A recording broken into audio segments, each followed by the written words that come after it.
Andy, let's start off with today's news. Reese Lawrence departure. Your thoughts on his contribution in your time here? Oh, Reese has really worked hard for the team throughout the sort of couple of years that I've been here. He's a cracking lad, and he's a skillful rugby player. And we signed him last year on a 1-year contract extension. Really, to look at how the season was going to go, and he hadn't had as much rugby that he needs. And for him at his stage of his career, he's got to be out playing rugby, and it's great that he can go to a place like Ealing where he's going to be guaranteed starting, being on the bench each week.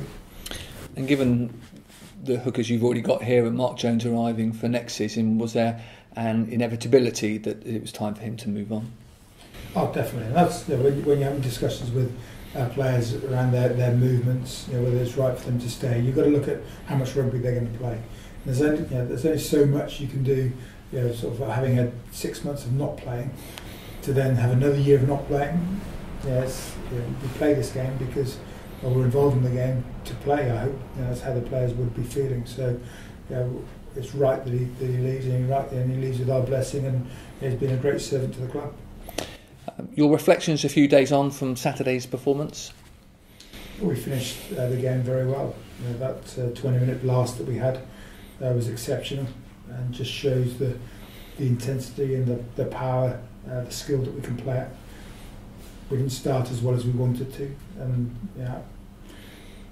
the penalty count was too high for us. Our accuracy in our attacking game wasn't good enough, and we need to improve that going up to Sheffield this weekend, because when you want to play an all-court game, when you want to be able to attack and take the opposition on, you've got to be able to play with some width.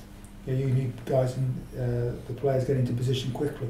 We were slow into position, and really we put Matthew Morgan, Gavin Henson under huge pressure because of the slowness into position that the players were. So we've been working at that. Everybody's looking forward to the game as always, and we've lost one league game this year, so we're confident about what we're trying to do. And given the impressive win against Worcester the previous week, and you made some changes, how happy were you that the players you brought back in repaid your faith in them? Well, certainly at the end there, we came through well, and for a number of those players, they've only had one game in the last 3 or 4 weeks, so for them to come back in, someone like Dwayne Peel, he'd been had a couple of knocks, for him to come in, and you saw his sharpness start to come through at the end of the game. So I'm pleased where we are, and selection's always tough when you've got the quality of players that we have, but we'll be back in the side that we picked to go out and do a job at Rotherham. And does the first 40 or 50, or how much does that influence your selection for this week? Whatever team we select, the vital part is to start well.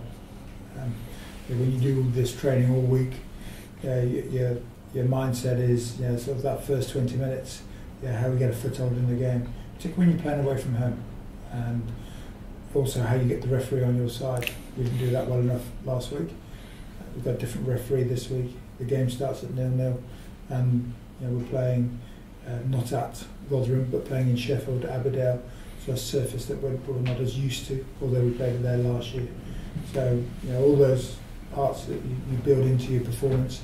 The game kicks off at 1:45, so it's an early start again, and it's how we find our rhythm in the game, and part of that is the opposition that you're playing against, and credit to Rotherham, they performed well last week.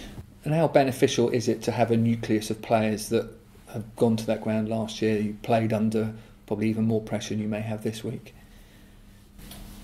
It's important that we know where we're going, but putting on a Bristol shirt, whoever wherever you play, whoever you're playing against, you're expected to deliver a performance. So we had a couple of injuries.